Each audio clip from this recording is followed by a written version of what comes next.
Hi, I'm Jonathan with the Chrome GPU Metrics team. Yesterday, during his lightning talk, Behdad mentioned we're going to go into detail on how you could use the traces and tooling that our team has been working on to diagnose why you might be experiencing drop frames or jank. The two of us worked together on putting this presentation, and thank you for joining us today. First, we need to have a quick recap on the life of a frame. This encompasses multiple processes and threads, with a vsync originating from the GPU process that's passed up to the renderer process, where two main threads are of interest: the compositor thread that handles smooth animations and scrolling, and the main thread that does the vast majority of the work of Blink, your layout, your JavaScript handling.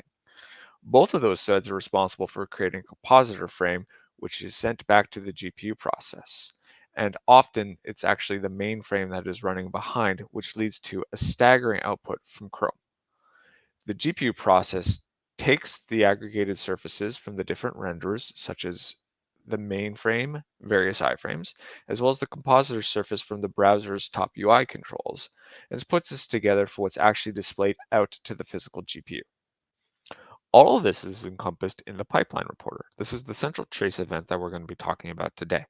As you can see, visualized left to right here, the pipeline reporter encompasses all the different segments of the life of a frame that normally cross multiple processes and threads. Here you can see that we have the breakdown of the pipeline reporter staged vertically, and each of the breakdowns it represents is going to be in order left to right when we look at a trace, but here they encompass the life of a frame in the chronological order from start to finish. Typically, these end up overlapping in traces as frame production happens across different stages in parallel, especially as latency starts to build up in parts of the system. This can be quite complicated to look at and investigate. We're going to take a look at a few more fine detailed examples today. The first thing that helps us figure out why we might be impacting smoothness are the args of the pipeline reporter. These are encompassed in detail at the bottom of the trace detail view. Firstly, the frame sequence number is the incrementing counter related to which frame we are in order. This is important for when we're dealing with split pipeline reporters. Next, we're also looking at the states. This could be if the frame was dropped. Presented all is when the main thread was able to completely get its frame outputted, either A, with the compositor thread on time, or B, at a later point in time. Presented partial is used when the compositor thread itself was able to submit its portion of the frame, but main was able to be ready on time. And no update desired represents when we started a frame and we thought at the beginning of the vsync that we wanted to actually produce content, but partway through the production we realized we actually had no visible changes to make at this time, and so we stopped. Other aspects that are encompassed in these details are the scroll state, so which of the two threads is responsible for the scrolling, or if no scrolling has all occurred during this frame. There's also a series of flags impacting the smoothness. So this will be things such as if there's compositor main thread animations, if there's missing content, or if there's other input that we expect would actually be impacting smoothness. The most basic case for a pipeline reporter is when there's no overlap whatsoever. For this to occur, when there's a main thread work to be done, the main thread has to be relatively fast. It has to be ready before a certain deadline that the render's compositor thread decides. In this example, you can see that it's too small to see here without zooming in further, but send begin mainframe to commit stage was actually really fast, less than a millisecond. Here we have presented all, and both threads actually had an animation to occur, and it was able to get both within the same single thread, so there was no latency to either animation in this. For overlapping pipeline reporters, things get a little more complicated. So here, before we look at our particular pipeline reporter today, there was a small idle frame. So Chrome hadn't been doing anything yet. So when it started trying to produce frames, unfortunately, the main thread was unable to be ready in time. And so we denote this by splitting the pipeline reporter in two in the trace. One is going to be representing the amount of work done on the compositor thread and when that frame was submitted. This would line up with the presented partial, whereas the main thread frame will take longer and it'll end up being incorporated in a later frame and visual update. So if we zoom in here, you can see that the pipeline reporter that's associated with the compositor thread, it has presented partial denoted at the bottom. It's also denoting that it was handling an animation, so this is something that would affect smoothness. And its frame sequence number is, in this case, 359. When you see a split pipeline reporter, the actual frame sequence number is going to be repeated in both. And as I was mentioning, the presented partial will only be on the compositor side of it. Another way you can tell is when you zoom in at the little breakdowns in here, there'll be no commit related breakdowns if it is the compositor only side of a pipeline reporter. If we look at the main thread, in this case, you can see the send begin mainframe to commit is here. It has the same sequence number. And this one is presented partial, meaning, sorry, I misspoke. This one is actually presented all for the main thread like it's supposed to be. It eventually presented completely. It was not dropped. It's just if you see from above here, it took effectively 2 vsyncs to be done. And it was fortunate in the case that for the user, there was no main thread related smoothness aspects. So this one negatively impacted their experience. One way you can also tell if something is affecting smoothness is another trace event called tracker validation.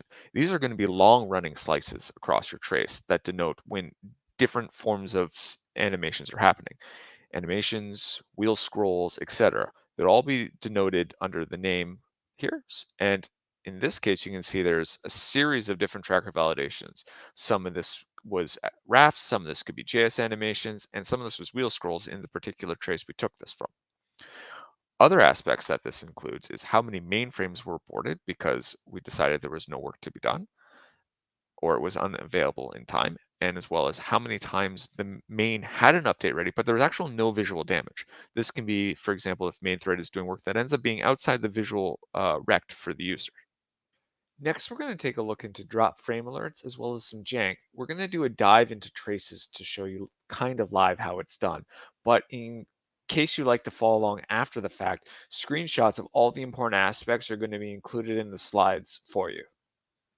At the top of every trace, there is this alert track up here, and it's where we're going to actually find drop frame alerts.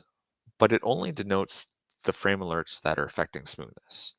So here on the left, we can see that the frame was dropped and that it took 16 milliseconds. So we realized this within a single vsync. I can hit the highlight key, which is M on the legacy trace viewer, and then I can scroll all the way down to a render. You can see something's highlighted. So if I zoom in, I can see this pipeline reporter here is dropped. If I click on the actual begin impl frame to main frame, see it's also dropped. Out of curiosity, if I click on the one to the right, it also was. And if I scroll all the way back up, that is the one that lines up with the second drop alert. So if I zoom out here, one thing I can also note is that here on the left, there's a few slides that, or there's a few trace events that look very similar. There's 3 other events, and each one of them was also dropped. But they don't have any drop frame alert above them. Why is this? Well, in this case, none of them were denoted as affecting smoothness. If you're trying to figure out why that is the case, we have another trace event called the tracker validation. Tracker validation will show you what type of event is currently happening that's affecting smoothness, such as, in this case, the dropped alerts that we run into are main thread animations. And tracker validations will track other things like compositor animations, rafts, JS animations, and scroll events when those actually start happening. So at this point in time, we're looking at ourselves having 3 trace events here that aren't affecting smoothness, and then 2 that are. So what's happening with these drop frames? How can we figure out why they're dropped and why they don't affect smoothness? Well, if we scroll up, we see above them that the main thread on the render is really busy doing layout. This can take a fair bit of time. In this case, a bit under 66 milliseconds. So this means that the main thread wasn't done preparing content for the compositor thread to even display. And if the compositor thread doesn't have previous content to display or an ongoing animation like a compositor animation, it's going to be unable to produce frames. So during this period of time, we're still loading, we're still doing the layout, nothing's ready for the user yet. This is why these don't affect smoothness. Next, let's try to figure out why these frames that are affecting smoothness were dropped. So if we look above them, we see this very long running pipeline reporter. It's running for almost 100 milliseconds. If we take a look at its content, it is eventually presented all. As we can see here, it has a send begin mainframe to commit. although that starts quite late. It's starting almost an entire VSync after the begin frame first arrived. If we scroll up, we can see that this is because layout was still occurring at that point in time. But that doesn't explain why the rest of this frame was taking so long. So for that, let's scroll all the way down to the GPU thread. First, we can see here that the GPU thread is actually quite busy on its main. Unfortunately, the trace I took was from the perf dashboard, and it did have some of the extra uh, categories on that would let me figure out exactly what was going on here. If you were to record your own custom trace using rendering as a default tag, things like GPU and benchmark and other interesting categories would be on by default, and then we would probably have more information here to debug the root cause. Another thing we can look at while we're here in the GPU process is if we scroll a bit further down, we can see this interesting trace event called graphics pipeline draw and swap. This denotes the total amount of time that the GPU process is spending converting the compositor frame into draw commands for the GPU, as well as the amount of time spent in queued waiting for swap to start, which is when we're actually going to be swapping out to the physical hardware. So in this case, you can see most of the time it was waiting for swap. This reason for that can vary depending on different scenarios. Sometimes it can be we aren't vsynced a line. Sometimes we could be waiting for another dependency. In this case, it's because main's blocked, but we currently don't know why. If we're interested in other things, we can see, for example, that the viz compositor thread itself, which is responsible for receiving the compositor frames from the renderer and then preparing them for main, is very idle during this time. So all of the busy work is on main. If we go back up and look at the renderer, we'll also notice that there's a second pipeline reporter below it that is also very long running. This one is also denoted as presented all, but it is a higher frame sequence number 34 versus the 33 that we saw above. This one, though, if we look, has only the begin impl frame to send main, but it doesn't actually have the main, and it doesn't actually have any commit in it. This is because the previous compositor thread frame was dropped along with the main, and since this main was long running, this is the first time the compositor thread will be actually contributing its portion of the updates to a visible update. Here you can see that the swap and to presentation for both of them occur at the same time, meaning there was one solid compositor frame from these two that was submitted to the GPU. When we haven't had a compositor frame successfully submitted and presented, we won't have been received the acknowledgement that it was presented. So during this time, the other begin frames that we're receiving are going to be dropped by the renderer because we're unable to actually receive the acknowledgement and produce the content in time. So that's why these are dropped. But because, as we were mentioning earlier, there is the main thread animation, it will affect smoothness. The user will perceive something wrong, something jittery on the animation here. So another trace event that I want to talk about is the Jank events. These is an entire row of trace events that you'll see, and it'll denote the time at which there is a significant change in the amount of time we were required to produce frames. So if we look at this one here, we're going to have a Jank event here, and it's taking effectively two vsync intervals, and it's related to a compositor frame animation. So let's take a closer look at what's happening. If we zoom in here, we can see that we had several pipeline reporters that are all taking a single vsync right before. Everything was running nice and smoothly. But after here, you start to see the overlapping pipeline reporters that we were talking about earlier. This is usually symbolic of like when there's latency in the system. So looking at how the Jank one lines up, this pipeline reporter here is the first of the two vsync interval pipeline reporters. And if we check, it is presented partial, meaning this is only the compositor side of the frame that was expected to start. That lines up with the fact that the Jank itself was denoted as a compositor animation. So what we want to find out also is what happened to main during this. So if we see frame sequence 103, and since this pipeline report started at the same time, it's likely the matching main thread one, and it is 103. Fortunately, it was able to be presented all later. So what's happening here? Well, if we look first of all, the main thread is really busy during this point in time. It's spending almost an entire vsync for every single begin main frame. Why it is, I can't be sure from how this trace was recorded. I'm missing a few categories, but that would be explaining why that one's taking so long. However, what it does not explain is why the compositor thread is taking so long. So if we look at this, we see that we're spending almost 16 milliseconds on the first part where we're sending the begin impl frame and waiting for main. This is a bit surprising because it means we aren't giving up waiting for main early on. It means we aren't even attempting to try to submit the compositor side until almost a full vsync. So could something else be happening and affecting this? If we scroll back down to the GPU process, we'll see here that there's actually a gap in time along the draw and swap period. This means that we actually completely skipped submitting a frame. That lines up with the Jank, but it's still confusing why it happened. So one thing I'm going to do here is I'm going to enable flow events. These are trace events that go between different processes, and they can give us some very interesting insights. The viz ones, for example, actually track various interesting events, such as when the GPU process sends a begin frame to the renderer, and it can also track when the renderer frame arrives. So here we can see the received compositor frame. So if we follow the flow events up, you'll see where they'll line up with the compositor thread directly above us in this gap. So if we see here, here's where the on begin frame was received. And here's where we finally actually produced and submitted a compositor frame. And unfortunately, this is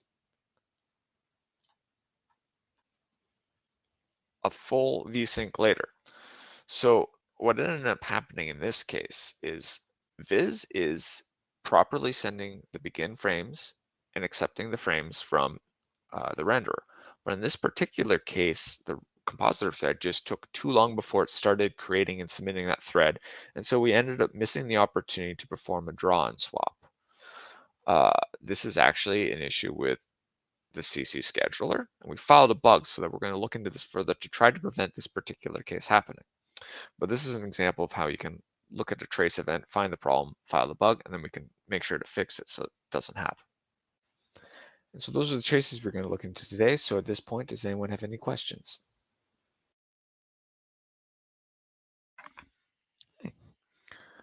Thanks all. So that was the video we recorded ahead. And so now the floor is open for any questions. Feel free to hop in, like type them in chat. Feel free to click on the share your audio video, join in the video chat.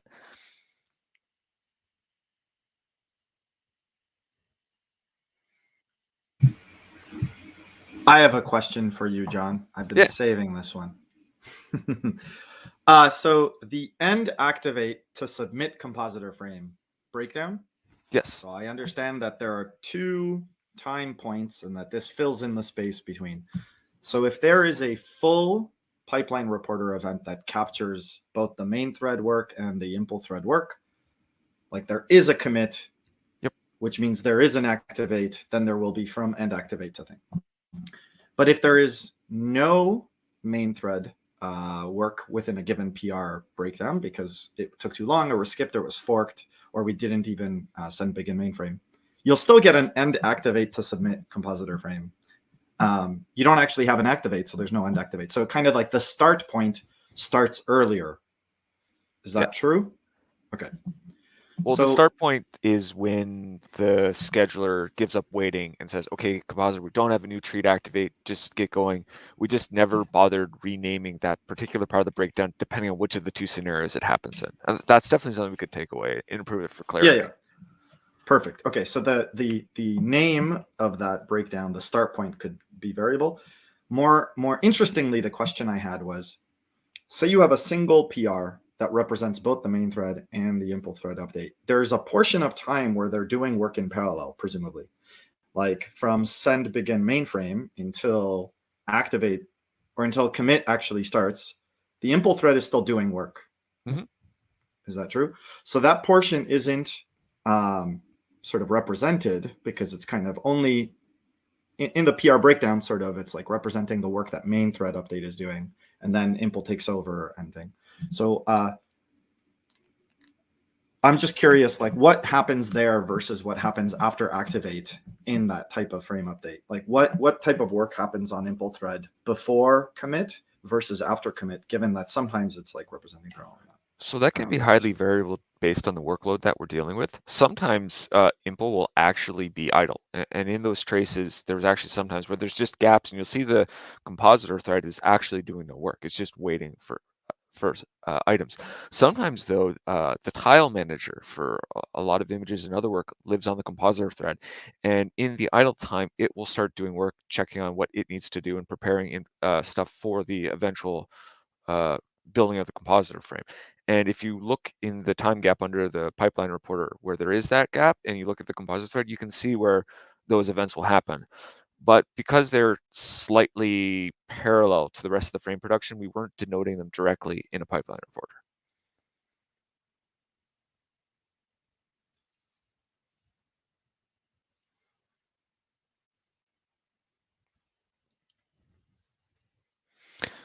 Yeah, so for those who have joined us, the pipeline reporter and all the trace events we were talking about today, a lot of these are forming the basis for the work that Michael was talking yesterday about in his breakout session about developing a more broad smoothness metric for the web. These are some of the underlying metricing we have of what's happening in Chrome and the different processes, and it's how we're going to be able to have a basis for building those future measurements. Yeah, and all these trace events are in Perfetto. The reason I recorded this in the legacy trace viewer is at that time, the drop frame alerts were still in the legacy trace viewer, and they were actually just being added to Perfetto. Another of the GPU metrics members who's not here today, at least in the video, Minjing, has been actively working on improving what our team has been exposing in the new Perfetto UI, and we've been syncing with him directly, and we're planning to get more and more improvements there so that eventually all of this is moved there and we don't have to look at old traces ever again. Yeah, it may just be me, I don't know, but I still haven't been able to successfully record like a mobile trace over USB using Perfetto. So sometimes I'll still reach for like remote inspector tracing. But Perfetto has actually improved an incredible amount over the last couple of months. I use like the auto push version because they're constantly adding new patches, but I've been finding it more and more convenient for doing this type of analysis. It is pretty smooth once you get a trace loaded. And in this particular case, I actually was using the Chrome Perf dashboard where we run a bunch of uh, performance tests against different revisions of Chrome over time on the same stories that help us detect historical problems and help us catch when there's regressions in performance. And the GPU metrics team monitors this a lot, and we do bisects and find actual problematic sales that are submitted. And so that is currently also still using the legacy trace recordings. And so I just cheated by looking up the metrics on there to see where there was some bad runs and grabbed traces from there with the help of Behdad.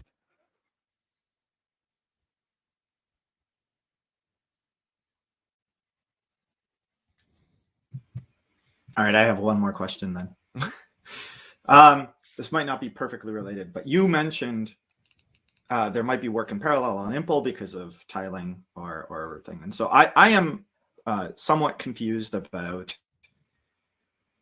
the rasterization stage that happens in workers on the compositor in the renderer versus what the GPU is doing. So in terms of tiling and turning draw commands from the compositor, like there seems to be tiling and rasterization in different layers. And so how do I wrap my head around which ones do what when? It's still a bit tough. So the concept of which tile is where is still something that's more of a renderer concept.